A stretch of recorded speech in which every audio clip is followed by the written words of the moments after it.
Saludos, distinguidos amigos y seguidores de su canal Electrónica Funcional, clases sencillas y amena. Soy el profesor Ramón Gómez y en esta ocasión traemos el video de los CT o Current Transformer, que en español significa transformadores de corriente. Vamos a ver en este video el concepto, tipos y las aplicaciones de los famosos denominados CT. Iniciemos. Bien, vamos a ver qué es de forma rápida, sin muchas letras, y cómo funciona un CT. Repito de nuevo y comienzo por ahí que CT significa Current Transformer o transformador de corriente. Aquí vemos el diagrama aquí a la izquierda básico de un CT. Este es el diagrama en 2D, donde vemos un cable, un conductor que lo vamos a denominar primario, y vemos un otro conductor más delgado, o sea, de menos calibre, que lo vamos a llamar secundario. Es bueno decir que el CT funciona a través del principio de la inducción electromagnética. Tiene un núcleo, en este caso este es del tipo de orificio o agujero central, donde a través de él pasa el cable conductor por donde va a pasar la mayor corriente, el primario, pero todos sabemos que cuando por un conductor circula corriente, alrededor de él se genera un campo eléctrico que si es producido por una corriente variable, pues se convierte en campo electromagnético. Este campo electromagnético se induce en el secundario, en función de esta corriente, repito, se induce un campo en el secundario que va a ser proporcional a esa corriente, pero en función, la proporción la va a dar la cantidad de espiras. Es decir,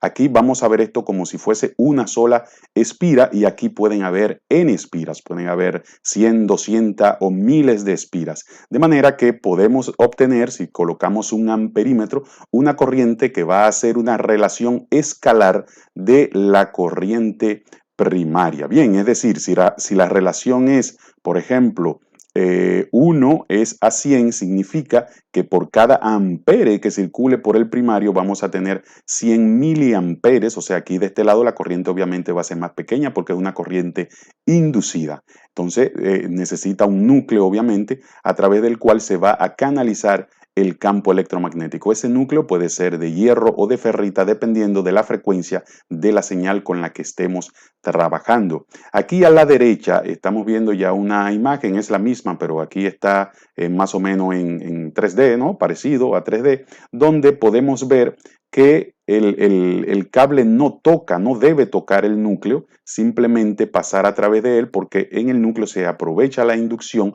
mejor dicho, el campo que genera este cable primario para ejercer una inducción en el secundario. Si se fijan, de este lado colocamos un amperímetro en esta imagen. El amperímetro mediría la corriente que se va a inducir, corriente en amperes, pero aquí lo dejamos abierto y colocamos el Vout. Esto es para decirle a ustedes que también los CT se utilizan, o muchos le dicen convertidor de corriente a voltaje, porque en este caso si se deja abierta la bobina secundaria, pues aquí hay un voltaje inducido que va a ser una proporción escalar, repito, de la corriente que pasa por aquí. Por ejemplo, para que me entiendan, si por aquí, por cada ampere se induce un ejemplo 2 voltios, cuando aquí haya 1 ampere, pues aquí va a haber 2 voltios, pero si aquí sube la corriente a 2 amperes, aquí va a haber 4 voltios. En la realidad no es tan lineal, pero esa es la idea. Este es el símbolo con lo que lo podemos ver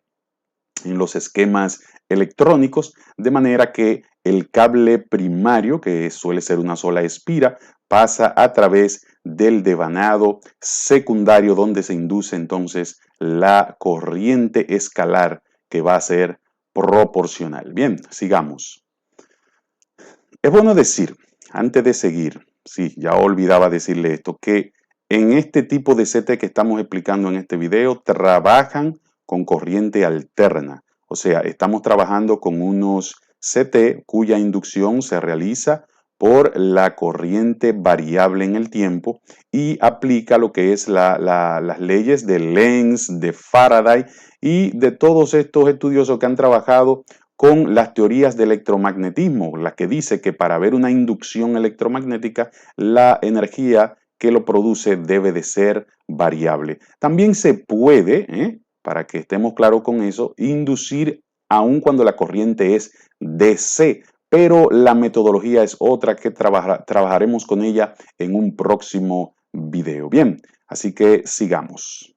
Bien, aquí les muestro los tipos de CT. Este tipo de CT, los dos primeros son del tipo de agujero o hueco libre porque le deja la opción al usuario, al técnico, de ser él quien coloque el cable, el alambre que va a llevar la corriente que va a servir de primario. Y aquí dentro, puede ser este también, está ya la bobina con una cantidad de espiras determinada. Fíjense que en este caso el fabricante te dice, mira, la relación es 5 amperes, 5 miliamperes, queriendo decir que el cable que coloquemos por ahí, por cada 5 amperes que pase en el lado del secundario, vamos a tener 5 miliamperes si lo asumimos como corriente, pero si lo vemos como un convertidor de corriente a voltaje, pues tendremos que hacer entonces o ver el datasheet o hacer la prueba de laboratorio, el experimento donde podamos medir el voltaje y hacer la tabla, una relación de que obviamente colocándole cargas, diferentes cargas, que se hace una relación a cuántos amperes le corresponde qué voltaje. Bien, entonces estos son los de hueco o agujero libre, que es el usuario quien conecta el cable, ¿no? Que va a pasar. Obviamente, esta dimensión vienen de diferentes tamaños, ¿no? Porque sabemos que en función de la dimensión del cable, pues es la capacidad de corriente. Fíjense que aquí en este modelo vienen modelos para 400 amperes, 500 amperes, 800 amperes, 1000 amperes. Bien, así que el tamaño va cambiando porque el fabricante está claro con que obviamente el tamaño del alambre, la dimensión, el calibre varía con la capacidad de corriente. Esto ya es para usos de corrientes más pequeñas. Bien, en estos casos ya el fabricante no le da la opción al usuario de colocar el cable, sino que ya viene integrado lo que es la espira o la vuelta del primario, que es un cable prácticamente, viene integrado en el cuerpo del CT, ¿no? El CT hay que verlo también como un sensor, ¿no? De corriente. Bien, también es bueno decir que lo que conocemos como amperímetro de pinza o pinza amperimétrica, todos los tipos que existen, también funciona mediante el principio que hemos hablado de la inducción electromagnética a través de campo, ¿no? Entonces, si usted tiene un amperímetro de eso, por si no lo sabía, yo sé que hay muchos usuarios que te están viendo este video que quizás lo saben, pero otros no lo saben. Si la corriente que pasa por este cable rojo es una corriente X, esa corriente cualquiera que sea va a generar un campo. Obviamente el campo va a ser proporcional a esa dimensión de corriente y aquí entonces dentro, esto es de plástico acá, ¿no? Pero en la pinza amperimétrica hay un núcleo que está bobinado y tiene cientos de espiras e internamente en este multímetro pues se le toma esa muestra en voltaje sobre todo. Entonces ese voltaje, bueno, algunos modelos lo toman en corriente. Ese voltaje o corriente es aplicado a una entrada análoga de un microcontrolador, todo un circuito ahí que hay dentro del multímetro y entonces pues a través de fórmula y de escala se infiere sobre el valor de la corriente que está atravesando el cable. Bien, sigamos. Ok, el CT se utiliza para medición también, ¿no? Obviamente, el uso del CT, en primer lugar, es para medición, de hecho, pero también vamos a ver en un momento que se usa como sensor para ejercer control sobre una carga en función de la corriente. Bueno, como medición, fíjense que aquí se conecta una entrada de AC, aquí está la carga, y fíjense del lado que tiene una sola vuelta, ¿no? Que está en serie con la carga, de manera que la corriente que consume la carga obviamente va a atravesar esa vuelta y como están en serie es la misma corriente. Si la carga consume, por ejemplo, 10 amperes, pues por aquí van a pasar 10 amperes. Como ya hemos dicho, esa corriente induce de este lado un voltaje, ¿no? Y si ese voltaje le colocamos una resistencia RS, que significaría en este caso RSense, una resistencia ya calculada de un valor conocido, para que te genere a través de ella por ley de Ohm, te va a generar un voltaje, o sea, la resistencia lo que va a consumir es una corriente, ¿no? Al voltaje inducido, donde aquí, fíjense que aquí dice 100 o 100 turn, para decirlo todo en inglés. Es decir, que de este lado hay una vuelta, de este lado hay 100. De repente es una relación de 1 a 100. Dependiendo del modelo, aquí puede ser 200, 1000, 2000, etc. El caso es que Por ley de Ohm, aquí hay una caída de voltaje y entonces si leo ese voltaje y hago una lectura calibrada, puedo inferir sobre la corriente que está pasando de este lado y que la carga consume. Bien, la forma ya física de la construcción del CT podría ser como se ve aquí. El primario es solo un cable de una vuelta, que sería este, ¿no? Y el secundario va a tener cientos o miles de vueltas. En el caso del uso para medición, ¿no? En los medidores que se utilizan en los hogares y las empresas, fíjense que aquí estaría el CT, fíjense que está conectado su primario, sobre todo, en serie al cliente, a la carga del cliente. Esto puede ser una casa o una empresa. En este caso tenemos también un PT que es para medición de potencia, pues cuando medimos voltaje y medimos corriente, pues podemos calcular la potencia. En este caso, en esta imagen, vemos aquí un equipo de medida porque esta imagen realmente es para hacer una medición de los armónicos, de la corriente armónica de la señal, que ya esto lo explicaremos en un video. Lo que quiero aquí, en otro video, lo que quiero aquí es expresar que se utiliza el CT en todos los equipos de medición para medir corriente que comparado también, o mejor dicho, puesto en análisis con el voltaje, pues entonces tendremos una medición de potencia. Bien, vamos a ver entonces el uso, perdón, como control. Vamos a ver aquí aplicación básica de control de 1CT. Anteriormente lo vimos como medición. Aquí también mide, pero el objetivo no es la medición, sino ejercer control. Aquí vemos el CT, el cable que pasa, que es el primario, y en este símbolo, aunque solamente se ven 2 vueltas, pero recuerden que este representa el secundario, que son miles de vueltas. ¿Qué sucede aquí? Aquí yo lo que quiero aprovechar es el voltaje inducido en función de la corriente. Tenemos una fuente o generadora C, tenemos una carga que es el elemento de consumo. Cuando esa carga consume una corriente, obviamente pasa por aquí, se induce un voltaje y ese voltaje en AC lo estamos rectificando. Fíjense que aquí no se filtra porque el objetivo no es filtrar para hacer una fuente, sino que lo estamos usando el CT como sensor. Entonces aquí ya tengo un nivel de DC, extraigo de ese nivel una muestra, por eso es escalar, o sea, cuando hablamos de escalar significa que es un tamaño más pequeño de lo que realmente es, a través de un divisor de tensión. Esto es un potenciómetro y esto es para variar el tamaño de la muestra, ¿no? Aquí sí filtramos porque en circuito de control, que suele ser un circuito electrónico, estamos haciendo una comparación en nivel de DC. Todo aquí se mueve en AC, ¿no? Pero ya aquí le entra un voltaje de muestra al circuito de control en DC. Este condensador de filtro no debe de colocarse muy grande porque recuerden que no es una fuente que estamos haciendo. Ya este circuito de control tendrá su fuente DC que lo alimenta. Esto simplemente es para tomar una muestra en función de la corriente que está pasando por aquí. Obviamente aquí me llega ya un voltaje con un nivel de DC. Ese condensador suele ser entonces entre 1 micro y 10 microfaradios, no más de ahí, ¿no? Porque como no es una fuente que estamos haciendo, sino un sensor, entonces aquí va a haber un voltaje que se va a mover en función de la corriente, como ya dijimos, de manera que de repente, así de forma rápida, si aquí pasan 10 amperes, aquí usted puede calibrar que en DC tengamos aquí, por ejemplo, 5 voltios o 3 voltios, eso depende. Pero vamos a poner el ejemplo que son 5 voltios.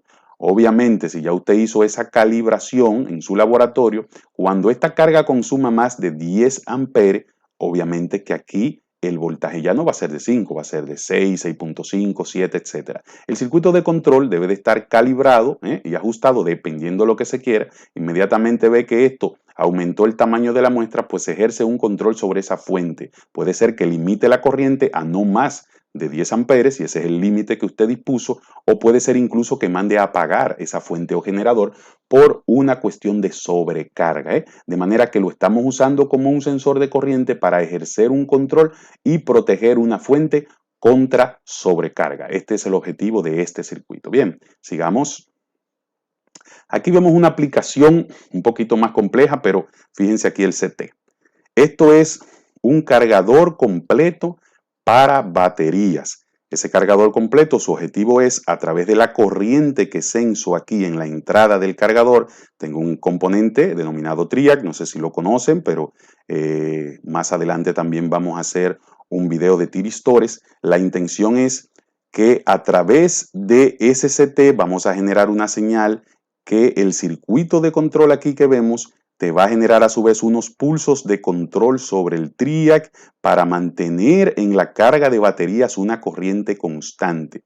El caso aquí no es explicar el cargador de baterías porque ya eso lo hicimos en un video que de hecho les exhorto a verlo. El caso es el control que se puede ejercer tomando una medición y una muestra de la corriente que va a atravesar el TRIAC en este caso. De manera que si quieren saber más de cómo funciona este circuito, les exhorto a ver este video, ¿no? Aquí está la imagen inicial, la imagen de portada del video de cómo cargar o recargar correctamente una batería. Ahí explicamos los tipos de cargadores, cómo funcionan esos tipos, con lujos y detalles. Así que los invito cuando acaben este video a ver el video de cargadores de baterías. Sigamos con este de CT. Bien, aquí vemos ya una aplicación más inteligente del CT como elemento de control o sensor para ejercer control. Fíjense que aquí lo tenemos en modo también de pinza amperimétrica, donde hay un motor que obviamente trabaja con AC, miren aquí, AC Powerline, y la corriente que consume el motor obviamente pasa por el agujero, el campo que genera esa corriente se induce en el secundario a través de ese CT que lo estamos usando como sensor, y aquí entonces vamos a tener un voltaje proporcional a esa corriente, obviamente diminuto ese voltaje. Con este circuito de acoplo vamos a generar un voltaje también proporcional que se entraría por el puerto análogo. Esto ya es una placa de estas que venden programada, puede ser una placa Arduino, puede ser de la plataforma Freescale. Hay varias plataformas, Arduino es la que se ha hecho más famosa, pero el objetivo principal es que en función de la corriente que yo sense aquí voy a tener un voltaje moviéndose, obviamente a escala, vuelvo y repito, es decir, 10 amperes aquí, por ejemplo, puede aquí darme 200 milivoltios, o 1000 milivoltios, etcétera. ¿Por qué? Porque en las entradas de los microcontroladores tengo un tope máximo hasta 5 voltios. Si aplico un voltaje análogo por encima de 5 voltios, entonces corro el riesgo de dañar el microcontrolador. Entonces, ¿qué se ejercería ahí? Un control sobre mandar a modular la velocidad de ese motor o limitarle la corriente o aumentar las revoluciones, cualquier tipo de control que se ejerza sobre él, pero ya a través de un sistema programado. Eso es todo por ahora. Creo que ya expliqué lo más básico de los CT. Les invito a suscribirse a nuestro canal Electrónica Funcional. Clases simple y amenas cada semana. Hasta la próxima.